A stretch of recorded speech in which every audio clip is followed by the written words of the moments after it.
Welcome to cooking studio Tamil. இன்றைக்கி நம்ம சேனலில் ரொம்பவே பர்ஃபெக்டாக ஃப்ளஃபியாக அண்ட் சாஃப்டாக பூரி எப்படி செய்கிறதுன்னு தான் பார்க்க போகிறோம். பூரிக்கு சைடிஷாக உருளைக்கிழங்கு மசாலா ரெண்டுமே எப்படி செய்கிறதுன்னு வாங்க பார்க்கலாம். இன்றைக்கி நான் 2 கப்பு கோதுமை மாவு எடுத்திருக்கேன். அதுக்கு தேவையான அளவு உப்பு சேர்த்துட்டு இதை நல்லா மிக்ஸ் பண்ணி விட்டுருங்க. இது கூடவே இப்போ தண்ணி சேர்த்துட்டு நம்ம சப்பாத்தி மாவு பதத்துக்கு பிசைச்சிக்கலாம். சப்பாத்தி மாவோட கொஞ்சம் இது திக்காக இருக்கணும். ஒரு 2 நிமிஷம் நல்லா அழுத்தம் கொடுத்து இந்த மாதிரி மிக்ஸ் பண்ணிக்கோங்க. மிக்ஸ் பண்ணிவிட்டு இதுக்கு மேலே ஆயில் அப்ளை பண்ணிக்கோங்க. நல்லா எல்லா பக்கமும் ஃபுல்லாக அப்ளை பண்ணி விட்டுட்டு இதை ஒரு 10 to 15 மினிட்ஸ் அப்படியே ஊற வச்சிடுங்க.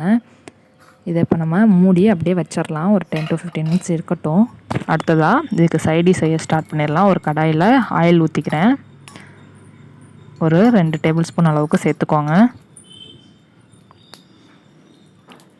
அடுத்ததாக அது கூடவே ஒரு சின்ன வரமிளகா பிச்சு போட்டுக்கிறேன், காஞ்ச மிளகா. அடுத்ததாக கடுகு உளுந்த பருப்பு,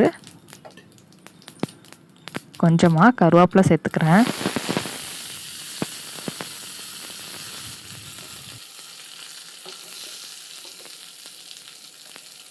அப்புறமா 2 மீடியம் சைஸ் வெங்காயத்தை இந்த மாதிரி கொஞ்சம் பெருசு பெருசாக கட் பண்ணி வச்சுருக்கேன். இதையும் சேர்த்து வதக்கிக்கலாம். ரொம்ப வதக்க வேணாம், ஜஸ்ட் அதோட கலர் சேஞ்ச் ஆனால் போதும்.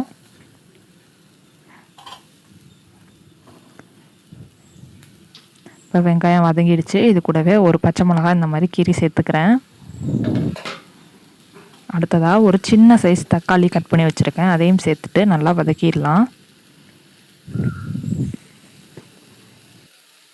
இப்போ வெங்காயம் தக்காளி ஓரளவு வதங்கிடுச்சு. இது கூடவே கொஞ்சமாக நான் பெருங்காயத்தூள் சேர்த்துக்கிறேன். ஏன்னா உருளைக்கிழங்கு சேர்க்குறோம் இல்லைங்களா, ஸோ பெருங்காயத்தூள் சேர்த்திங்கனாக்கா கொஞ்சம் செரிமானத்துக்கு ஈஸியாக இருக்கும். ஸோ கொஞ்சமாக சேர்த்துக்கிறேன். அதுக்கப்புறமா இதில் ஒரு 1/4 ஸ்பூன் அளவுக்கு மஞ்சள் தூள் சேர்த்துக்கிறேன். சேர்த்துட்டு நல்லா மிக்ஸ் பண்ணி விட்ருங்க. இன்றைக்கி நான் கொஞ்சமாக பச்சை பட்டாணி சேர்க்குறேன். இது ஆப்ஷனல் தான், ஃப்ரெஷ் பச்சை பட்டாணி தான் சேர்க்குறேன். வேக வைக்காமல் தான் நான் சேர்த்துருக்கேன். இதையும் சேர்த்துட்டு நல்லா மிக்ஸ் பண்ணி விட்ருங்க.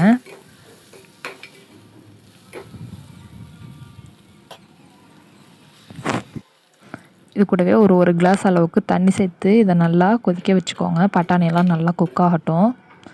அடுத்ததாக இது கூடவே ஒரு 1/4 ஸ்பூன் அளவுக்கு சோம்பு பவுடர் சேர்த்துருக்கேன். சோம்பு பவுடர் உங்கள்கிட்ட இல்லாட்டி தாளிக்கும் போதே கொஞ்சமாக சோம்பு சேர்த்துக்கோங்க, ஃப்ளேவர் நல்லாயிருக்கும். அடுத்ததாக இந்த வெங்காயம் தக்காளிக்கு தேவையான அளவு மட்டும் உப்பு சேர்த்துக்கிறேன். ஆல்ரெடி நான் உருளைக்கிழங்குல உப்பு போட்டு தான் வேக வச்சுருக்கேன்.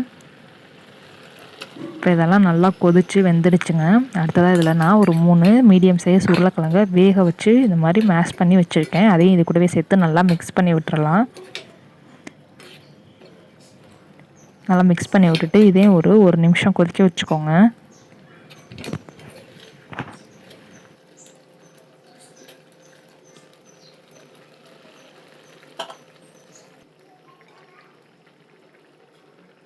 உருளைக்கிழங்கு சேர்த்து இப்போ இதை நல்லா கொதிச்சிருச்சுங்க. அடுத்தது கூடவே நான் ஒரு 1/2 ஸ்பூன் அளவுக்கு கடலை மாவு எடுத்து தண்ணி சேர்த்து நல்லா கட்டி இல்லாமல் கரைச்சிட்டு அது கூட சேர்க்க போகிறேன்.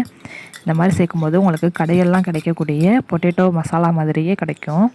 இது நல்லா கட்டி இல்லாமல் கரைச்சிட்டு இதையும் அந்த பொட்டேட்டோ மசாலா கூட சேர்த்துக்கோங்க. சேர்த்துட்டு இதையும் ஒரு நிமிஷம் நல்லா கொதிக்க விட்டுக்கோங்க. எல்லாத்தையும் நல்லா ஃபஸ்ட்டு மிக்ஸ் பண்ணி விட்டுட்டு கொதிக்க வச்சுக்கோங்க. ரொம்ப கடலை மாவு சேர்த்துடாதீங்க, ரொம்ப ஒரு மாதிரி கொலன்னு ஆகிடும். ஒரு 1/2 ஸ்பூன் அளவுக்கு சேர்த்திங்கன்னா போதும். இப்போ இதுவும் கொதிக்கட்டும் நல்லா. இப்போ நல்லா கொதித்து திக்காயிடுச்சுங்க. கடைசியாக கொஞ்சமாக மல்லித்தலை சேர்த்துட்டு இறக்குனீங்கன்னா சூப்பரான பொட்டேட்டோ மசாலா ரெடி.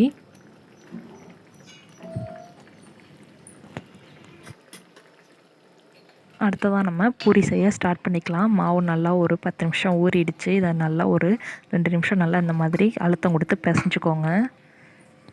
பிசைஞ்சிட்டு நல்லா இந்த மாதிரி ஷைனிங்காக வரணும், அந்தளவு பிசைஞ்சுக்கோங்க. இப்போ இதை இந்த மாதிரி குட்டி குட்டி ஷேப்பில் உங்களுக்கு எந்த அளவு பூரி வேணுமோ அந்தளவு உருட்டிக்கோங்க.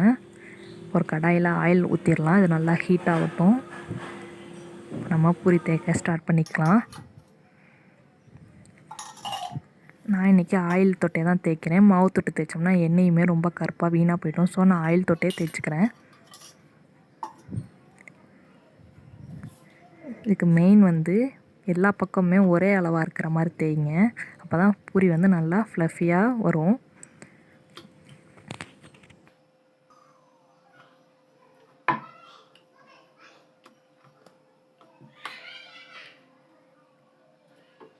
ரொம்ப மெல்லிசாவும் இல்லாமல் ரொம்ப மொத்தமாகவும் இல்லாமல் தேய்ச்சிக்கோங்க. இந்த மாதிரி எல்லா பக்கட்டுமே ஒரே அளவாக இருக்கணும்.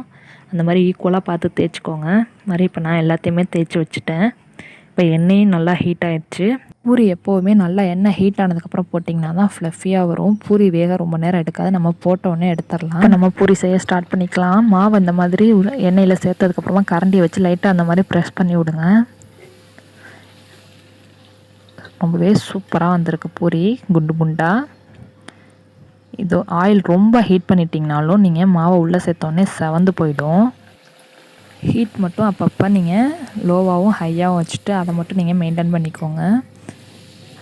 இப்போ இந்த பூரி வந்து நம்ம ஆறுனதுக்கப்புறமா சாஃப்டாகிடும். உங்களுக்கு இதே மாதிரி நம்மளா ஃப்ளஃபியாக கிறிஸ்பியாக வேணும் அப்படின்னாக்க நீங்கள் மாவு பிசையும் போது கொஞ்சமாக ரவை சேர்த்துக்கோங்க. எனக்கு சாஃப்டாக இருந்தால் தான் பிடிக்கும். ஸோ அதனால் நான் வந்து ரவை சேர்க்கலை.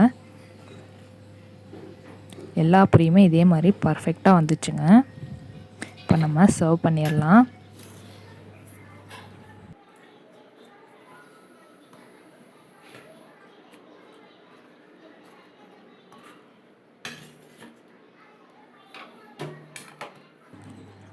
அவ்வளோதாங்க. இந்த ரெசிபி உங்களுக்கு பிடிச்சிருந்துச்சுன்னா லைக் பண்ணிவிட்டு உங்கள் ஃப்ரெண்ட்ஸ் அண்ட் ஃபேமிலி கூட ஷேர் பண்ணிக்கோங்க.